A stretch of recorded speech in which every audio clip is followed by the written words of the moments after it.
Greetings, everyone, and welcome to the Occult Think Tank. My name is Greg. In this program, I am going to be explaining why the interview with this guy is not going to happen. And in this, I will be showing you all of the correspondence I've had with him since watching his, what he called, training video. But what I call, and apparently that calling it what it was to him is disrespectful. Because you see, this crap I covered in my last video on this subject, and I had said, well, first of all, he wanted me to get in touch with his Facebook group and so forth, and that's what this crap is. And I'm not going to join the group because I frankly don't care. And after the brief interaction him and I have had, joining this group would be pointless. Thing is, I find it interesting they have no religious debates, but the way he's conducting and acting with this astral projection, he's treating it and reacting like a religious person, like a Christian. I've dealt with a whole bunch of Christians in my life and in my time on YouTube, so I know exactly what they're like. And the idea of a training video, what I saw yesterday wasn't a training video but an infomercial, because that's what it was. It was an infomercial pushing his product, but unlike infomercials that actually tell you what the price is, he never mentions a price. He never mentions how much money he would want, which I find suspicious, especially when he had in the application for this call, basically talking to him. One of the questions was, are you willing to commit to financially invest? And nowhere in there did it say anything about price. So you have no idea how much they would be wanting you to invest. And basically giving him a blank check. No, I'm not doing that. I don't think anybody with a brain in their head would do that. The thing is, I pointed out, and I was actually nice in this message, giving him a bit of a heads up on the biggest thing I was going to nail him on. That being, it didn't explain anything and even contradicted itself. Like, your number one mistake people make is thinking that they can do it on their own. But that is exactly what you had claimed you had done. That you had done this for a while and didn't get very far. But then when you went out on your own, that's when you had this breakthrough and came up with this proven system. The thing is, I wanted to understand how it is the biggest mistake people make, but yet for him, it was how he came up with his system. Because the two don't jive. It's like he's trying to act like he's some kind of enlightened whatnot, and I don't buy it. He's wanting to act like a guru without any qualifications or any... He doesn't even put the flair on it. The only flair he would have is Hollywood special effects. And I'm sorry, that doesn't convince me of anything. But this is where I really went off on him. Where he said, Greg, go beg someone else to help you with your podcast. I'm not helping. No one's helping me with this. It wouldn't be a matter of him helping me. It would be a matter of me helping him. It would be me interviewing him. To give him a platform whereby he could try his best to pitch himself the best he could. But apparently, he did not like being called out on his obvious mistake. And I shot him back this. I was like, listen up, scum artist motherfucker. Because, yeah, the gloves come off. When you say I'm begging, the gloves come off. I was willing to do you a favor by being willing to entertain your insane movie-based bullshit. And that's exactly what it is, because he had claimed, after watching the movie The Matrix, he had this interest in astral projection. So his entire interest in the subject that is now his so-called business is based on a movie. That's movie-based bullshit. I was, number one, movies are fake. Number two, quantum level of reality operates on completely different laws of physics than the level of reality we are. This is why Stephen Hawking was trying to come up with a way to unify the two theories. I think the closest he got was his book on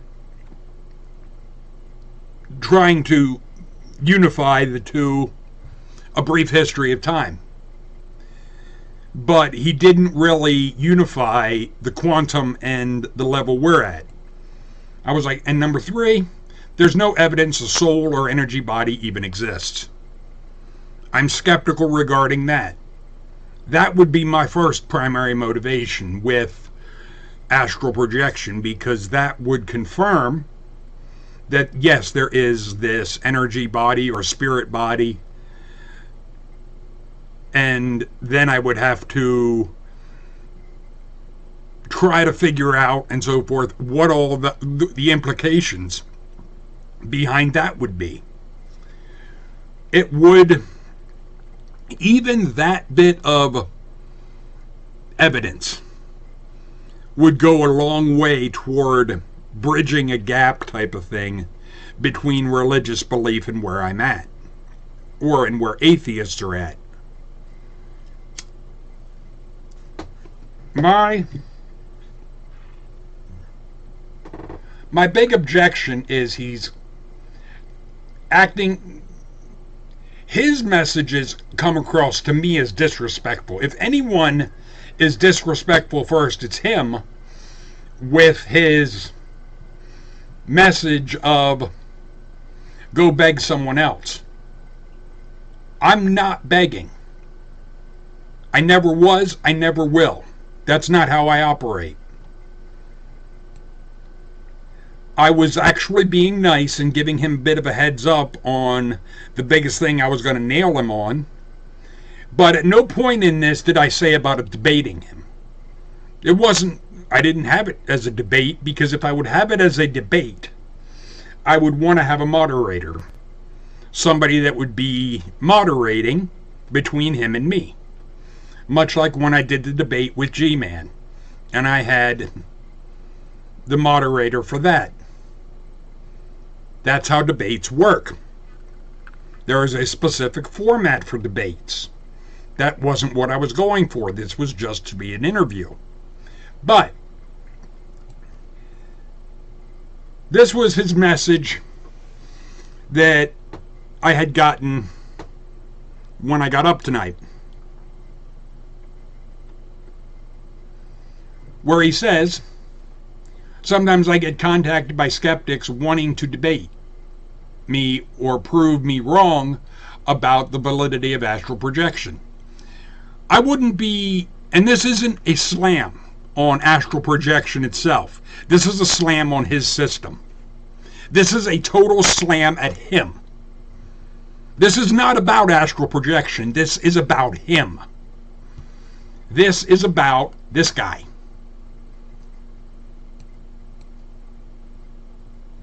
My issue and attack is entirely at him, not astral projection.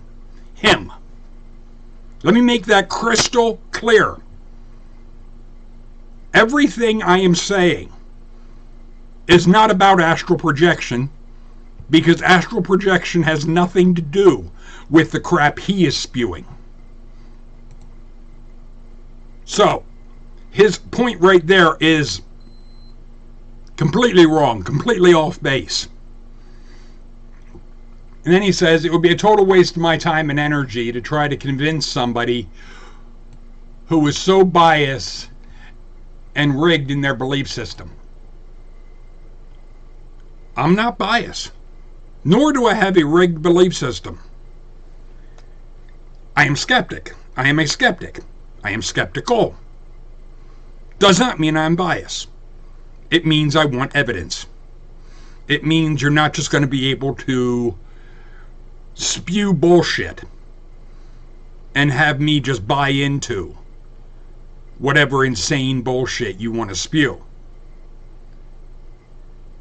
I'm also not going to be buying into what you're selling like a true believer.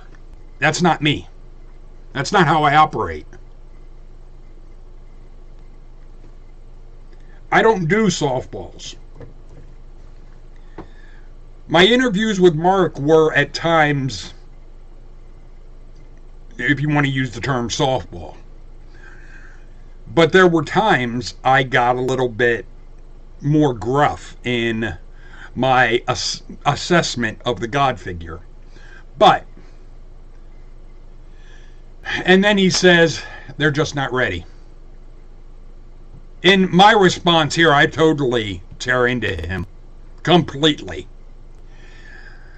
And to claim that I'm not ready, or that anybody isn't ready, I would challenge him upon what evidence, just from the brief correspondence we've had, what evidence does he have to reach that conclusion?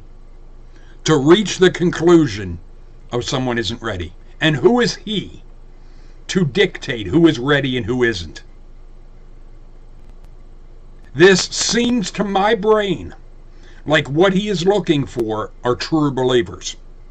Not someone that is engaging in critical thinking and actually examining what you're saying, but rather that,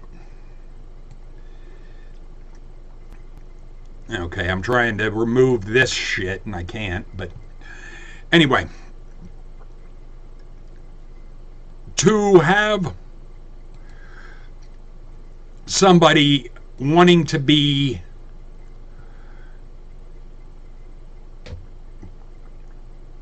just buying into what you're selling, that, I'm sorry, that does not wash with me. It just totally doesn't. But what made me laugh, and it really did, it had me laughing my ass off, and down here I tear into him about it. Not this, that I'll get to this line in a second, but in recent experience, I learned that we are born here not knowing anything about existence by design. I laugh my ass off at that. And that is where I mention it here, and you see the ha ha ha. You just figured out what I and all atheists have known for a long time. You just realized something that I feel should be a basic fact of life for anyone should realize that is above the age of 6. That we are born here not knowing anything about our existence by design. No shit. That, to me, is something a 6-year-old should know. For him to act like this, because he looks like, I'd say, mid-30s, that he just realized this, I would be awfully slow there, mister. You're awfully slow on the figuring out that there is no design for why we're here.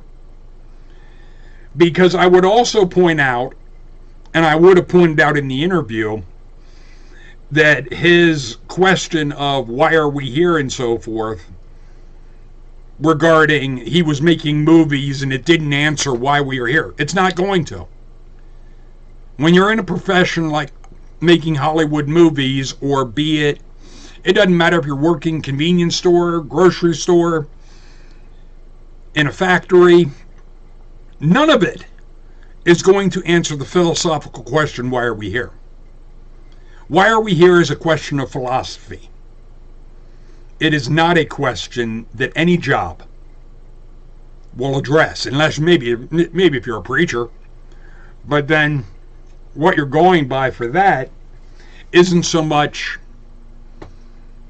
what actually is the reason, but you're going with what your religion or whatnot would be putting forward as their answer. In a sense, giving the company answer, which is the religion answer. But I contend, even then you're not really answering the question. But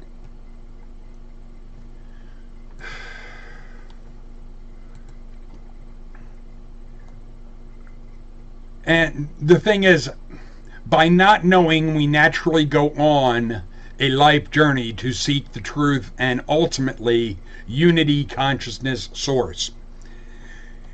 As I pointed out in this, he has the buzzwords down. However, buzzwords don't mean shit. Buzzwords are just that. They're buzzwords. It's things that you say to try and attach yourself to a particular group. It is the type of buzzwords that the religious use, and the type of buzzwords that is part of pseudoscience, like quantum, without any understanding that the laws of physics in the two levels of reality, they don't mix, they don't match, they don't line up with each other. They don't work. But this is what really I feel he's not doing. We learn through experiencing contrasts. Then why would you turn and reject an interview with someone like me? What bigger contrast do you have than someone like him that's trying to push bullshit, essentially, and someone like me that is saying, okay, you're making this claim, prove it. I do not believe you because you are saying it. You need to provide evidence supporting that you are actually able to do what you claim, that this astral projection actually does anything. Because what I suspect, I don't know this for a fact, but I strongly suspect that what he is doing with his training and so forth equates to the listening to sounds of waves and so forth that you've probably heard. There are various meditation type of techniques and audio that a person can get that will have like the sound of waves or whatnot. Some people actually like to sleep to that type of background noise. I'm not one of those. But the thing is, that type of thing doesn't in itself do anything. It can seem like it's doing something, but it's actually doing nothing. It's, at best, it is giving you relaxation. Relaxation is all well and good. And like I said, I'm not shitting on astrotheology or astro projection. I'm shitting on him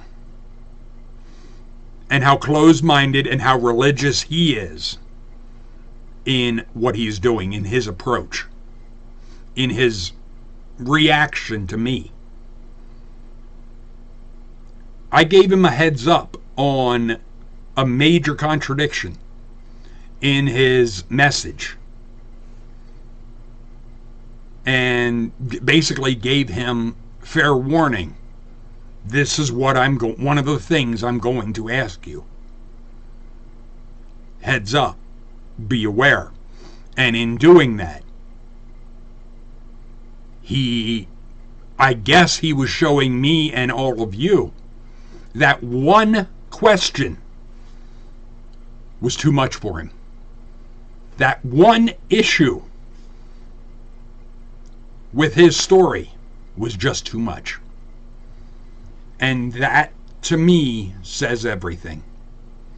If one question is enough to throw him so far off that he wants nothing to do with me, then his entire program is a house of cards. It crumbles.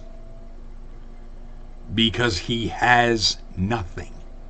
There is no reason that me or any of you should buy into what he is selling. And worst of all, he never mentions a price. So, and wanting somebody to be willing to invest in something and not know what the price that you want is, you're wanting a blank check. And that means, to my brain and the way I look at things, you are wanting carte blanche access to somebody's wallet. And that is most definitely a con artist. Somebody that is looking to rip you off for as much as they possibly can because they don't want to mention a price. But I look for worst case scenario. And worst case scenario, you're not mentioning a price. You could want millions. And that is something, his program's not even worth the dime. It's not even worth a wooden fucking nickel. Because it's all a bunch of made up bullshit. It's whatever stupid ramblings he could come up with. No, I'm not going to pay anyone for just bullshit they're pulling out of their ass. It ain't happening. And when you're not even willing to have a conversation, not a debate, a conversation with somebody that is not going to be kissing your ass or sucking your dick, well, then you don't want to engage with somebody that is going to be challenging you, then you're not anything. Because I would be willing to have a conversation about atheism or my disbelief in a God or whatnot with anybody. I wouldn't give a damn. It wouldn't matter to me whether or not they're on the same page as I am. It's irrelevant. Part of a conversation is learning. Both they're learning from my position and me learning theirs. And when I do this for my audience, it isn't as much about me learning or the other person, but as conveying the information that is being talked about. And I am setting up another interview with a guy that is claimed to be like the world's best hypnotist. Okay, fine. And I told him I do conversation style interviews. And my interest is to put myself in the position of my audience. that I will be asking the questions that I think my audience would ask. It's not a matter of automatically just buying into whatever they're saying. It's asking basically the hard questions that I feel somebody listening to the program could have going through their mind of that if I were there, I would ask him this. And that is where I go from. It is not a debate with me. It is when I'm doing an interview, I try to put myself in the position of you, the listener. And since I have access to this person and can ask them anything that I want, that is the approach I choose to take. There was only one interview that I ever did when I was with Flagship Radio that the person had given me a list of questions. It was when I interviewed the guy on the subject of Smooth Criminal, a book that he had written. That dealt with a particular individual that was, to use the term, smooth criminal.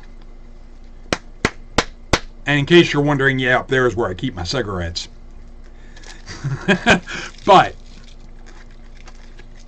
it was somebody that had worked for ABC and so forth, and he gave me a list of questions to ask him.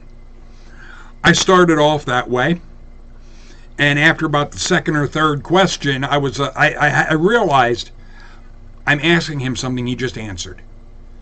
Why am I doing this? And I had the feeling while I was listening to him that basically, what good am I? If I'm only reading from a script that he had handed me, this is nothing. This, to me, it's fake. So, without any conversation between him and I just, on my own, tossed that paper aside and went with, I would listen to what he was saying and I would ask questions based on that. And I would ask things based on what he had said that I felt the listener would want to know. That is where, and the approach that I take. It is something that, I don't know if I even have that interview anymore, to be honest. A lot of the interviews that I did with Flagship Radio, I don't even have them anymore. There's one on my Patreon with the Starchild Skull interview, but I'm going to be doing other interviews because I had signed up to get emails about people that are doing things that are basically paranormal to occult. Okay, fine. By all means, that's the genre that I am in. And that's what interests me. And hopefully, I would hope those listening to this that would interest you guys. I'll let all of you know. I won't do those interviews in a softball type of way. I won't be setting out to be a prick to my guests. No. That's not, and that wasn't my intent with this guy until I saw the message from him that I regarded as extremely disrespectful, saying about that I should beg someone to be on my program. No, I'm not. That is, if anyone is being disrespectful, it's him. That is being disrespectful to me. And if you're going to go there with me, you should fully expect the gloves are coming off. You are going to get both barrels. You are unleashing what I was nicknamed in my 20s, the pit bull. You are going to get that side of me. That is just the nature of the way I operate. I don't play. The thing is, I am all about doing interviews and finding out where somebody is at. But what I am not going to do is handhold, coddle, or let somebody just take me and my listeners down Primrose Path. It ain't happening. That's not how I operate.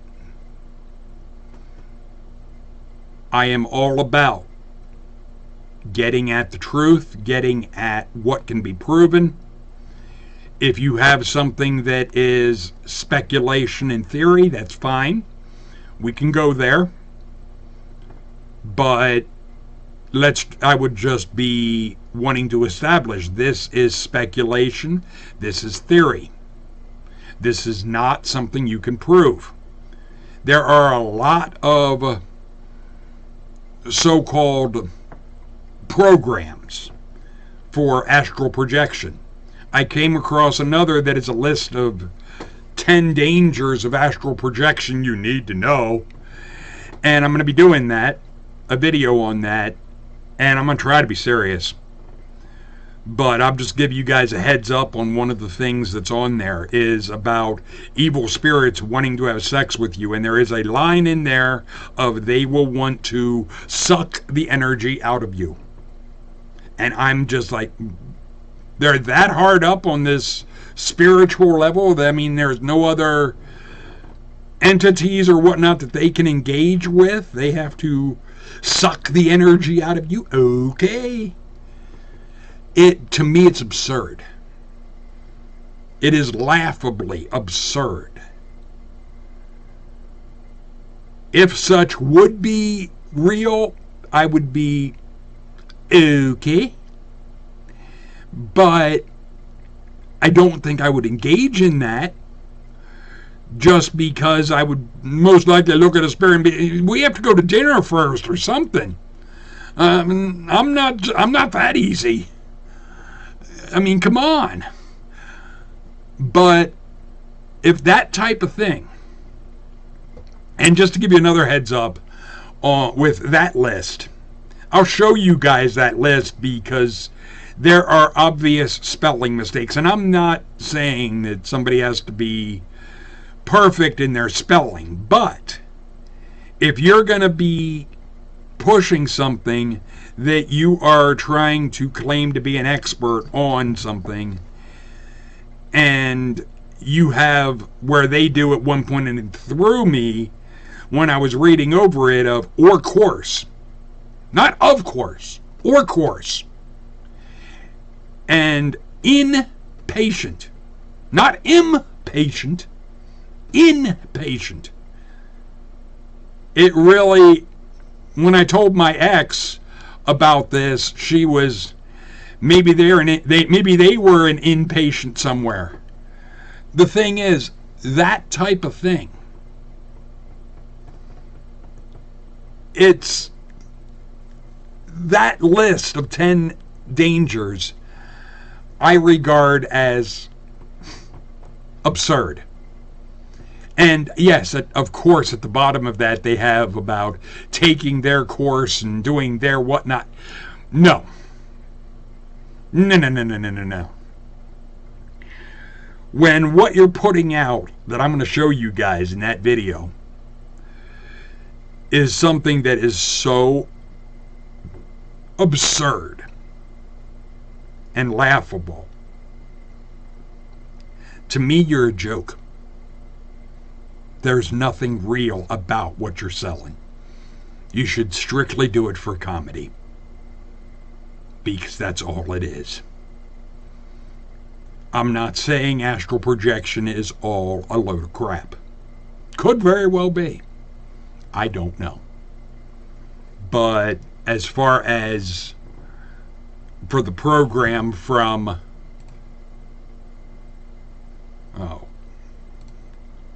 this clown, yeah, it's a joke. It's a scam. he doesn't know shit about astral projection. Because if he would not have been so outright terrified as to react the way he did from one challenge, from my pointing out one blunder he made,